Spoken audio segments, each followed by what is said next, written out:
বন্ধুরা, এটা কি? হুম, এটা হলো বাংলাদেশের উত্তরবঙ্গের চাঁপাই নবাবগঞ্জের একটি ঐতিহ্যবাহী খাবার, কালাই রুটি।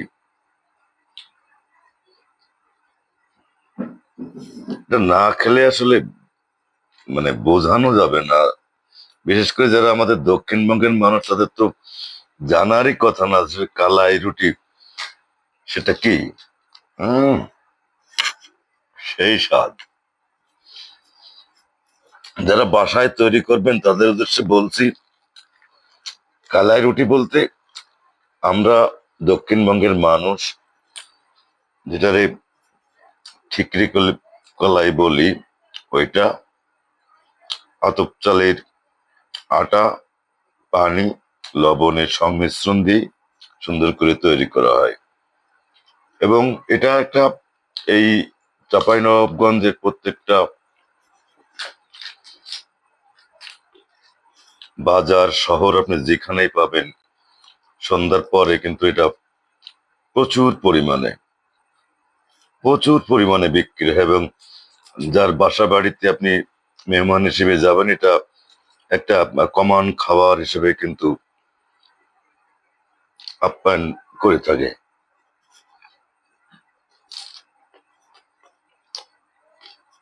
সেই স্বাদ।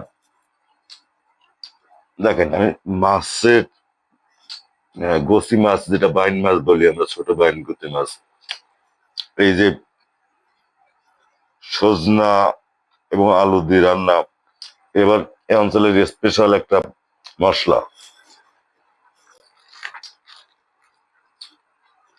আসলে উত্তরবঙ্গে না আসলে স্বাদ পাওয়া যাবে না, কারণ এ তো ক্যারি করার মতো জিনিস না যে না ক্যারি করে নিয়ে আসলাম। এটা যত গরম অবস্থায় খাওয়া যায় তত স্বাদটা বেশি পাওয়া যায়। ঠান্ডা হয়ে গেলে স্বাদটা খুব একটা পাওয়া যায় না। আমরা দেখুন যে এই যে সেই কালাই রুটি,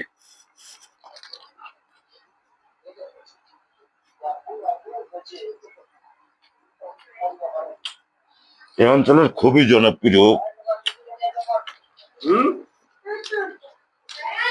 চাপাই থেকে এখন আস্তে আস্তে রাজশাহী, পার্শ্ববর্তী নওগাঁ জেলায় এটা পাওয়া যায়, তবে সেটা শীতের দিকে। আর চাঁপাইনবাবগঞ্জে এটা শীত বর্ষা কোন ঋতু ভেদে না, সব সময় এটা পাওয়া যায়। সেই স্বাদ। তো বন্ধুরা, ঠিক আছে, আজ এই পর্যন্তই।